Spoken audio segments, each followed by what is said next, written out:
Del esófago hay que tener siempre más que nada consideraciones generales, ¿verdad? Más que nada para saber a qué nos vamos a enfrentar o cuánto es la longitud promedio normal cuando nos hagan el reporte en algunos estudios que nos den la longitud para saber si hay acortamiento, ¿verdad? O si hay alguna alteración extra fuera de lo que es anatómico. Recordemos que obviamente está anatómicamente tiene dos tipos de fibras musculares, unas concéntricas y otras longitudinales.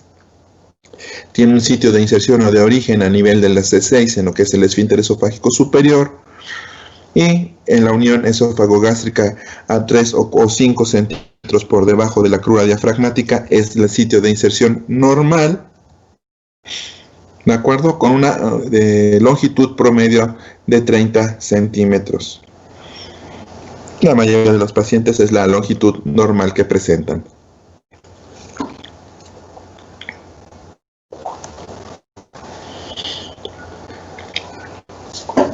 Varias constricturas de tipo anatómico normales van a ser las que nos van a proporcionar un mecanismo un poco arbitrario para determinar tres localizaciones generales en el esófago, que son la porción cervical, torácica y abdominal.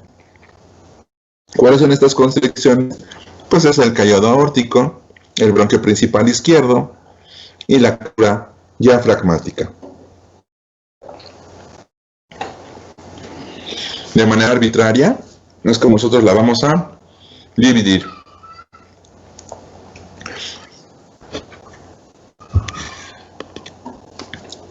Entonces,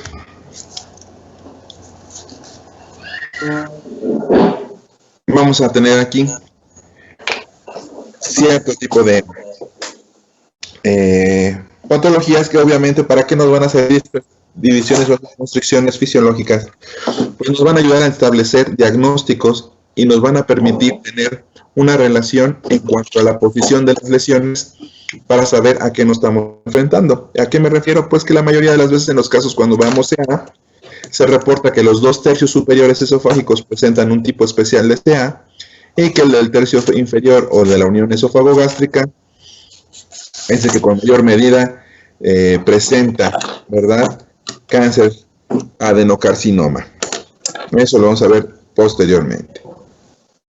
Entonces, como les comentaba, los tres más principales o las tres constricturas naturales son las siguientes: el arco de la aorta, el bronco principal izquierdo y el diafragma. A nivel histológico vamos a tener, ¿verdad?, que el epitelio escamoso recubre prácticamente en su totalidad todo el trayecto esofágico y obviamente en su unión, en la línea de transición, vamos a tener la línea Z, la cual delimita en todo lo que es el cambio del epitelio escamoso simple, ¿verdad?, a lo que es ya un epitelio de tipo secretor.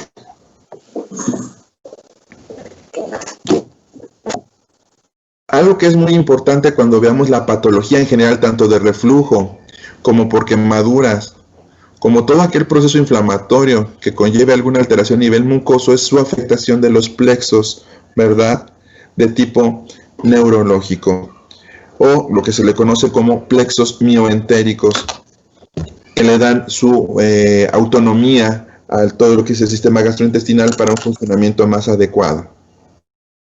Vamos a tener también lo que son los plexos de Meissner y de Auerbach. Vamos a ver también que cuando nosotros tenemos procesos isquémicos por distensión o por colapso vascular, vamos a presentar alteraciones en estos plexos y con la consecuente daño hacia lo que es la motilidad y función secretora y de absorción de todo el intestino, ya que son mediados por este tipo de componentes neuromorales. No me voy a entrar mucho en lo que es anatomía de drenaje, irrigación, ¿sí?, salvo lo que es la inervación. Recordemos que el más importante es el nervio vago, ¿sí?, que nos da un cierto control a nivel de todo el tracto gastrointestinal, tanto de manera positiva como de manera negativa, o disminuyendo dependiendo de la zona o la región y la forma en la que sea estimulado. Entonces, vamos a tener en consideraciones nada más que nada saber qué es, porque conforme vayamos viendo las enfermedades, vamos a hacer la referencia puntual en qué condiciones y a qué procesos fisiológicos regula o se contrarregula o cómo interviene el nervio. Aquí vamos a ver también que las presiones son importantes, más que nada para los trastornos de motilidad o como es la calasia, ¿sí? También para las relajaciones, que si hay o no un reflujo de tipo fisiológico. Entonces vamos a ver que la presión normal del esfínter superior ronda alrededor de los 60 milímetros de mercurio y el promedio del esfínter esofágico inferior es del 24 milímetros. Va a haber variantes, porque eso es lo que van a ver. Ustedes van a ver que los valores manométricos que se reportan, pues son los siguientes, ¿sí? Los tiempos de relajación, las presiones residuales, pero como pueden ver, su presión en reposo es de 6 a 26 y de manera general 60 milímetros reportan en los libros, en las gráficas. Factores de deglución, no me voy a adentrar mucho porque prácticamente nosotros no vamos a tratar estos temas, pero cabe mencionarles pues que tiene una fase oral, una fase faríngea y una fase esofágica.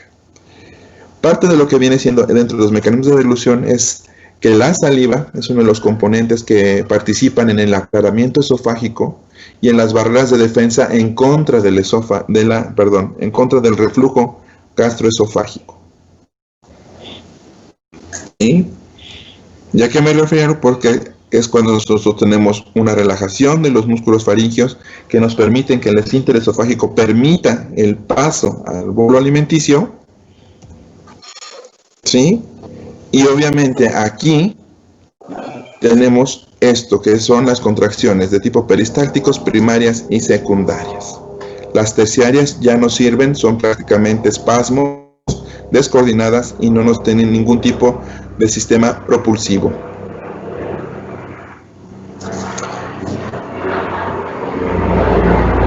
He aquí que las relajaciones normales que llega a presentar de 4 a 6 o hasta 20 o un poco más por día, ¿sí?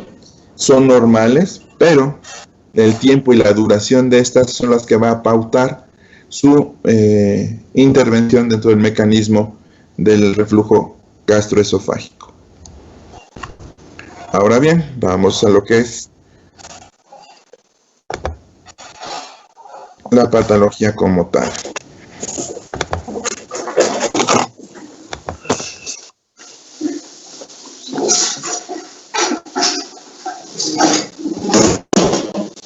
No están almorzando. Tiene.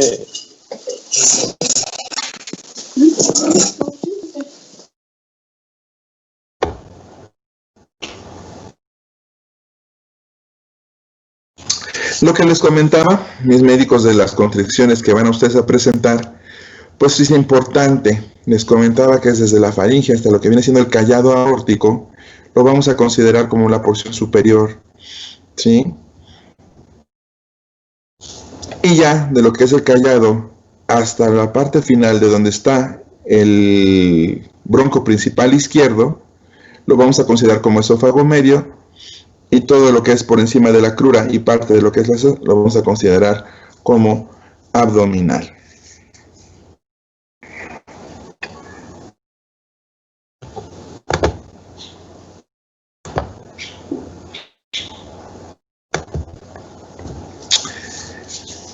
Normalmente nosotros tenemos episodios de una cantidad de reflujo que son, digamos, inocuas para lo que es la mucosa esofágica y generalmente para las estructuras del esófago, más que nada de la unión, y se debe a que son de muy corta duración, generalmente posterior a la ingesta de los alimentos, y que el pH se encuentra ligeramente muy por arriba, ¿verdad?, de lo que es el pH gástrico, con lo cual disminuye sus efectos de tipo nocivo a la mucosa. Aquí va a depender de las presiones que mantengamos a nivel del esfínter, o más bien dicho, a nivel de la presión de la cámara gástrica, los periodos de relajación o los factores que puedan promover que esa relajación se mantenga muchísimo más tiempo del habitual, como son que los alimentos tengan una temperatura mayor tiempo de exposición a los alimentos, que sean líquidos, ¿sí? En fin, diferentes factores que se van a ver relacionados con el reflujo. Ahora bien, la mayoría de los pacientes van a verse o que tengan o presenten esta enfermedad, van a ver ustedes médicos que tienen un sinnúmero de manifestaciones, no solamente esofágicas, sino también extraesofágicas, que por lo general y de manera habitual, la mayoría de los pacientes es lo que primero que presentan, debido a que la progresión de los síntomas y la enfermedad como sí es de tipo insidioso y la progresión es paulatina, con pequeñas molestias, y conforme va avanzando la enfermedad se van acentuando síntomas cada vez más descriptivos y más acorde a lo que nosotros ya conocemos como enfermedad por reflujo. Como les comentaba, se debe en gran medida a la pérdida de las resistencias del esfínter esofágico inferior, ¿sí?, a cambios inflamatorios y a afectación de lo que es el peristaltismo normal, asimismo a procesos inflamatorios locorregionales que favorecen una disminución en la presión del esfínter, o más que nada una relajación sostenida del esfínter esofágico.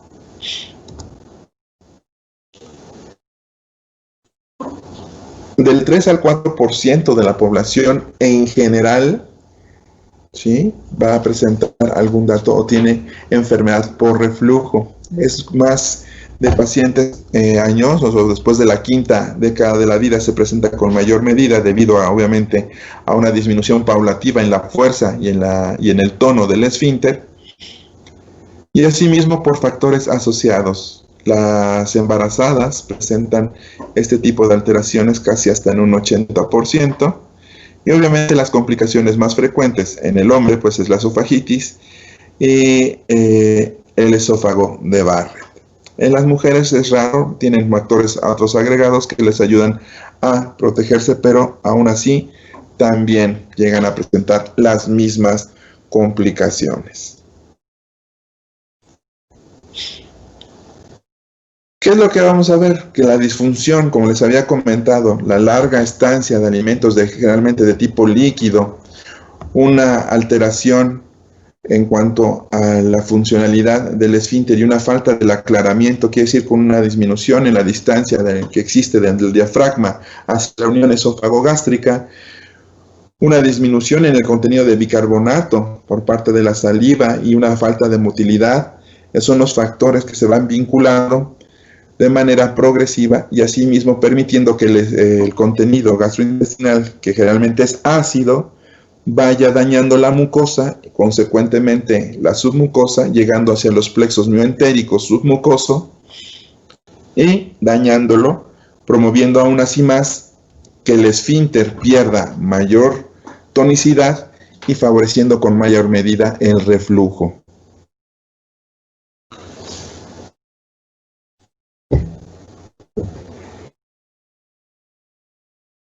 Conforme el tiempo se va prolongando y los alimentos van estando en mayor contacto con la unión, es lo que va promoviendo los cambios fisiológicos, y mientras más tiempo o mayor automedicación presenten las personas, obviamente este tipo de alteraciones tiene mayor repercusión clínica.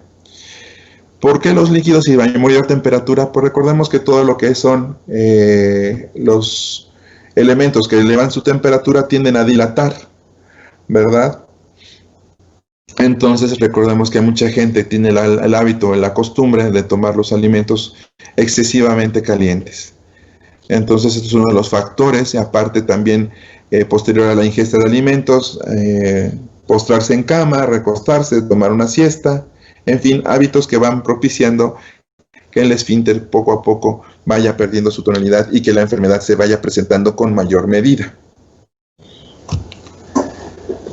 Como ya les había comentado, obviamente la peristalsis se va a ver alterada porque se van a alterar los plexos mioentéricos, ¿sí? Va a haber una disfuncionalidad en cuanto a las ondas de propagación y de vaciamiento, y esto va a hacer que los alimentos o el alimento que se ingiera o que esté dentro de la cámara gástrica al refluir, ¿verdad?, vuelvan a dañar de manera constante y permanente el esófago.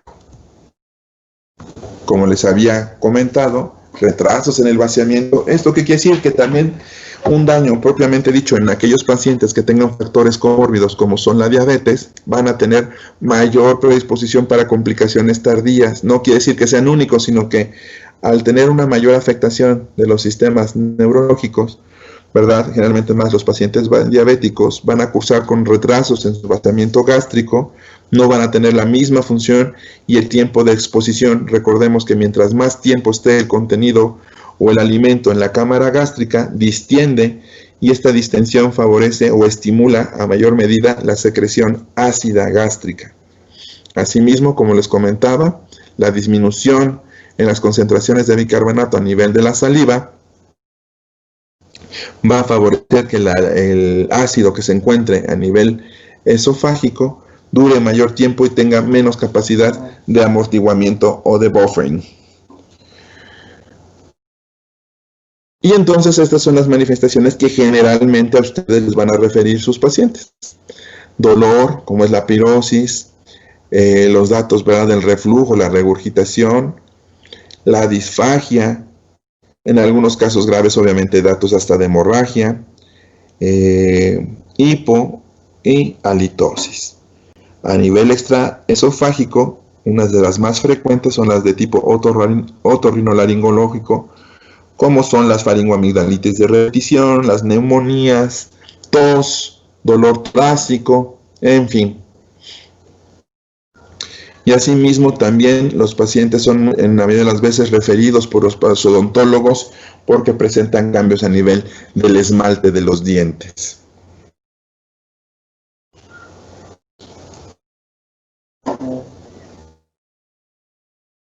Aquí, para manera de especificarnos, pues, ¿qué vamos a tener? Pues la pirosis, que es el ardor o quemazón a lo largo de tipo retroesternal, que abarca casi todo lo que es la porción torácica. ¿Qué alimentos nos van a incrementar? Como les comentaba, las metilxantinas, por ejemplo, el chocolate, el café, el alcohol, los alimentos excesivamente grasosos tienden a provocar muchísimo mayor cantidad de reflujo.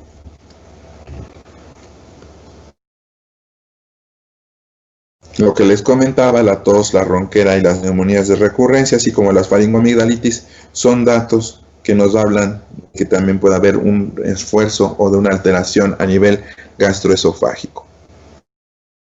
Vamos a tener obviamente divisiones acorde a los hallazgos que nosotros tengamos entre si es erosivo o no, y eso depende de la permanencia o del tiempo de evolución y asimismo del tiempo de exposición al ácido o álcali que puede tener nuestro paciente.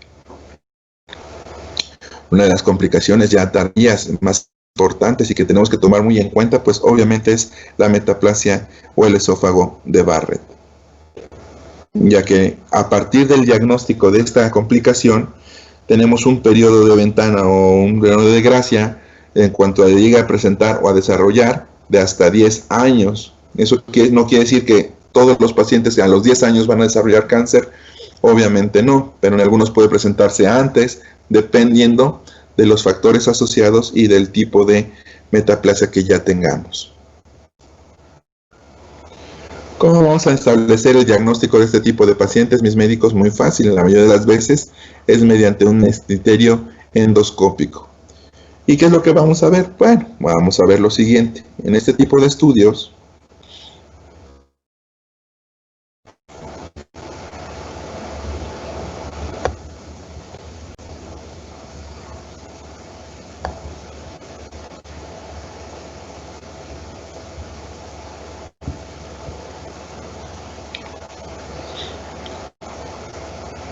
aquí lo que van a poder ver mis médicos, pues que tenemos la capacidad de observar lo que es la vía aérea, ¿verdad? Los caqueos aritenoides, la glotis.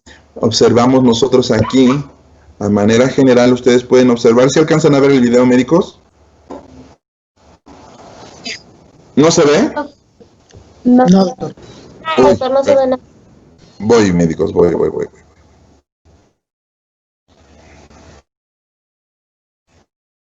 ¿Ya se ve? Sí, ya, doctor. Ok, perfecto. Entonces déjenme regreso un poquito. Ahorita lo que van a ustedes a observar, pues es una endoscopía, ¿verdad? Rápidamente. justamente por patología de tipo gastrointestinal.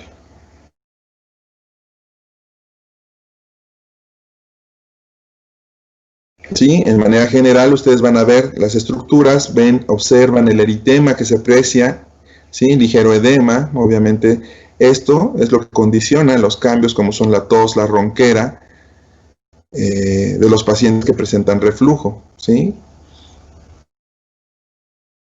Ven el eritema que tiene la glotis, es bastante importante y se aprecia un edema en general. Ahí estamos atravesando el esfínter esofágico superior. Y vamos a observar en su trayecto por completo lo que es el esófago. Aquí van a apreciar ustedes unas imágenes en las cuales se cambia la coloración y la tonalidad esofágica y se aprecian pequeñas como anillos o ondas peristálticas ineficientes, así mismo como las constricciones que ya había yo comentado.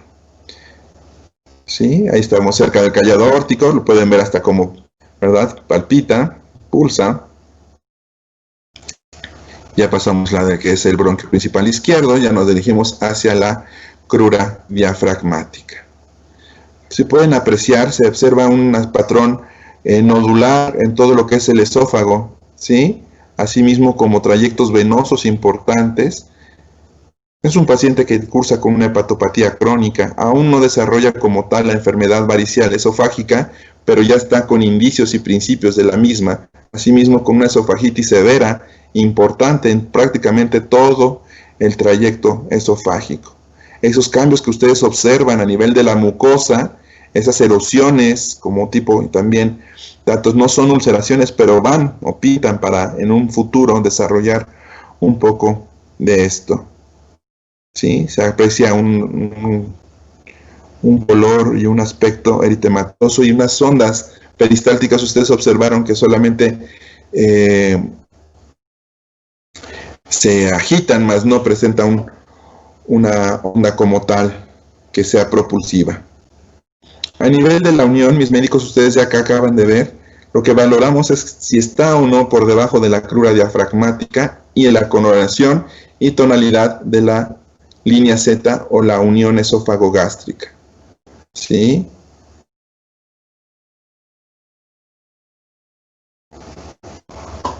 Bueno, eso ya es parte del estómago. Ahorita no vamos a ver esto.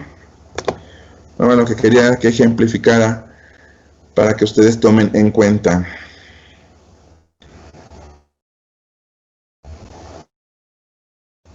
Ahora bien,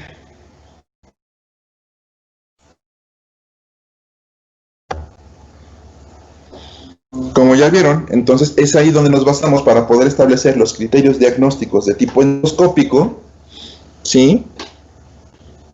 Y lo que nos permite, pues es que nos permite tomar biopsias, identificar sitios donde hay mayor tipo de lesiones y si hay o no algún proceso ya metaplásico.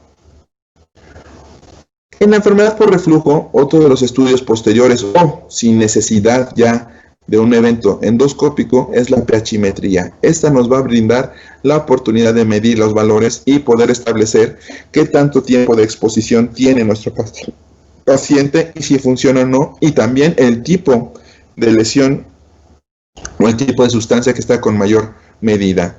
Si ustedes no cuentan con ningún tipo de apoyo, tanto endoscópico, radiográfico, ¿sí? Porque también pueden pedir algo que se llama serie esófago gastroduodenal o un esófago varitado, ¿sí?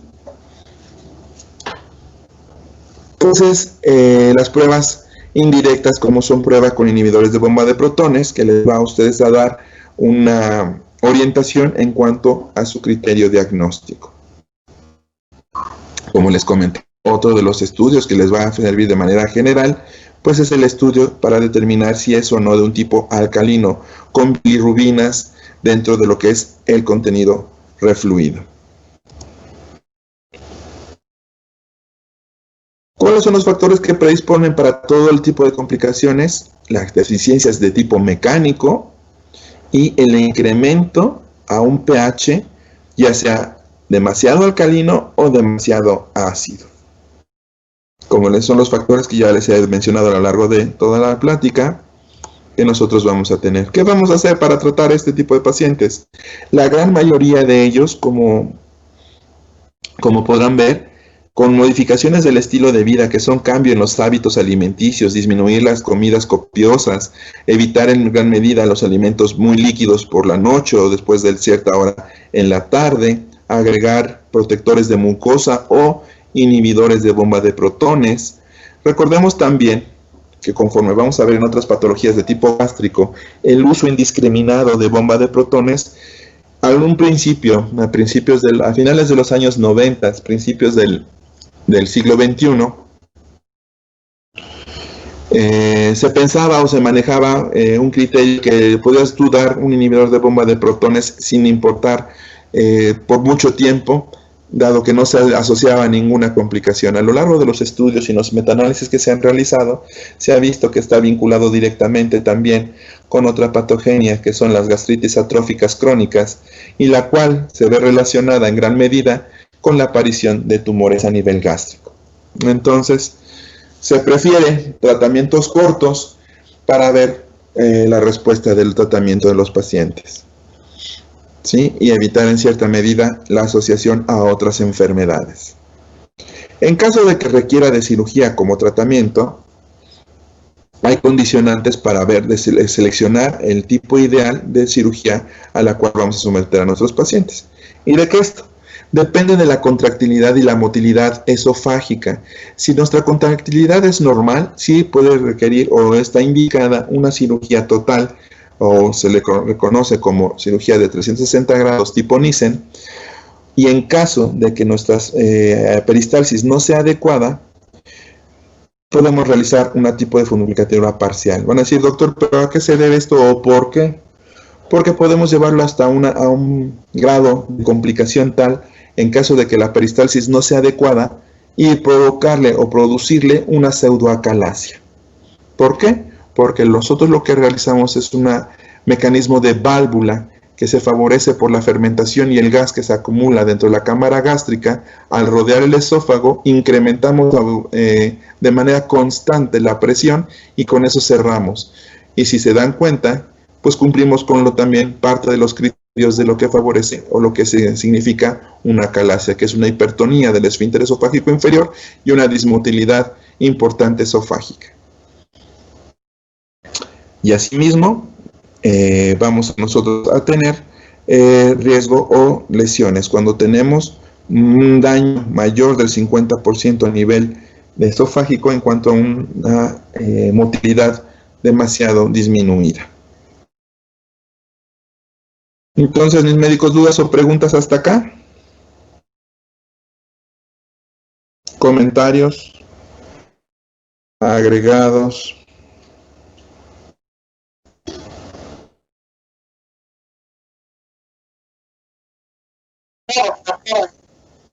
Bueno, entonces te les hago llegar esto a mis médicos. Y el día lunes, porque pues ya mañana es fin de semana, no se me va a venir mucho de borrachos, ya nada más acabamos con lo que son alteraciones de la motilidad y si Dios nos permite, empezamos con cáncer esofágico para terminar el primer módulo de la segunda etapa, ¿sí? El segundo módulo que es esta, y los primeros temas que son en la patología esofágica. Yo espero que la semana que entre acabemos con esófago y empecemos ya con patología gástrica. Yo ahorita les hago llegar las diapositivas, mis médicos, y unos artículos que me gustaría que leyeran para que se les afirme un poquito más este conocimiento. Si no hay dudas, entonces los veo el día lunes, mis médicos. Pasen un bonito fin y no se me emborrachen mucho. Muchas gracias. Gracias, doctor. Gracias, doctor.